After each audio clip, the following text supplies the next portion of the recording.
మరోవైపు ఇటు కాకినాడ పరిసర ప్రాంతాలు అదేవిధంగా మచిలీపట్నం కేంద్రంగా కూడా ఇటు కలెక్టర్ పూర్తిగా సమీక్ష చేస్తున్నటువంటి పరిస్థితులు.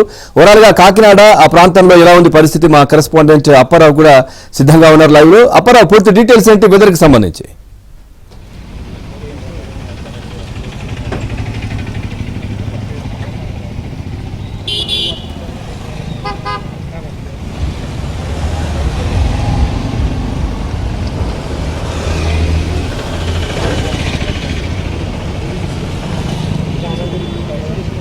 పవన్, కాకినాడ జిల్లా వైపు మందా తుఫాను దూసుకు వస్తుంది. ప్రస్తుతం అయితే తుఫాను ప్రభావంతో కాకినాడ జిల్లా వ్యాప్తంగా వర్షాలు మొదలయ్యాయి. అటు ఈదురుగాలుల ప్రభావం కూడా ఎక్కువైంది. ప్రస్తుతం అయితే ఉప్పాడ వద్ద సముద్రం కూడా కాస్త అల్లకొల్లోలంగా మారింది. ఈ నేపథ్యంలో బీచ్ రైడ్ వైపు ఎవరు వెళ్లకుండా ఇప్పుడే రాకపోకలు కూడా నిషేధించారు. ప్రస్తుతం అయితే కలెక్టరేట్ దగ్గర జిల్లా కలెక్టర్ షాన్మోహన్తో పాటు జిల్లా ఇన్ఛార్జ్ మంత్రి నారాయణ కూడా మరి కాసేపట్లో సమీక్ష నిర్వహించబోతున్నారు. తుఫాను ప్రభావం ఎక్కువగా కాకినాడ జిల్లాపై ఉండడం, అదేవిధంగా తీరం కాకినాడ తుని మధ్య దాటే అవకాశం ఉండడంతో నష్టం ఎక్కువగా ఉంటుందని ఇప్పటికే అంచనా వేశారు. ఈ నేపథ్యంలో జిల్లా వ్యాప్తంగా 269 పునరావాస శిబిరాలు కూడా ఏర్పాటు చేశారు. అటు ఎన్డీఆర్ఎఫ్, ఎస్టీఆర్ఎఫ్ సంబంధించి మొత్తం 80 మంది బృందాలు కూడా అవసరమైతే రెస్క్యూ ఆపరేషన్స్ కూడా సిద్ధమయ్యాయి. ప్రస్తుతం అయితే జిల్లా వ్యాప్తంగా ఈదురుగాలుల తీవ్రత కూడా అధికమైంది. అదేవిధంగా కాకినాడ పోర్టులో అయితే దాదాపు 15 షిప్పులను ఇప్పటికే సముద్రంలోకి తరలించి కార్గో ఎగుమతులు కూడా పూర్తిగా నిలిపివేశారు.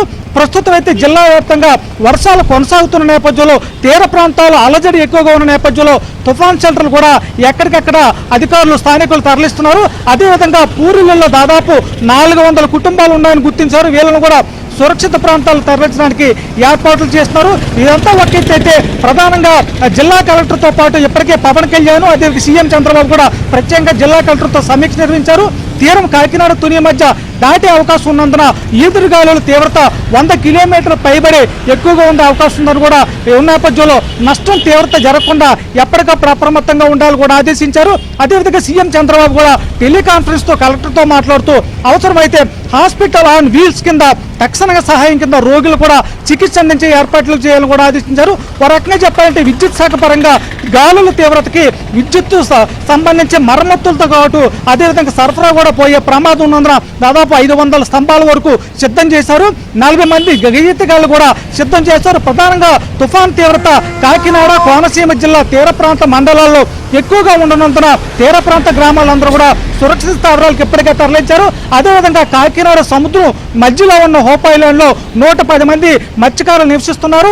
వాళ్ళందరూ కూడా బలవంతంగా అక్కడి నుంచి కాకినాడ తరలించారు. అయితే తుఫాన్లు తమకు కొత్త ఏమీ కాబని అక్కడి నుంచి మీరు రావని చెప్పి మత్స్యకారులు మొండికేసినప్పుడు కూడా జిల్లా కలెక్టర్ షాన్మోహన్ రెవెన్యూ పోలీసులు పంపించి వాళ్ళందరూ కూడా సురక్షిత స్థావరాలు పంపించారు. అదేవిధంగా కాకినాడలో కోరంగి అభయారణ్యంతో పాటు ఇతరత్ర ప్రాంతాల పర్యాటక ప్రాంతాలను కూడా మూసివేశారు. అదేవిధంగా కాకినాడ పక్కన యానం పైన కూడా తుఫాను తీవ్రత అధికంగా ఉన్న నేపథ్యంలో ప్రస్తుతం అక్కడ భారీ వర్షం కురుస్తుంది.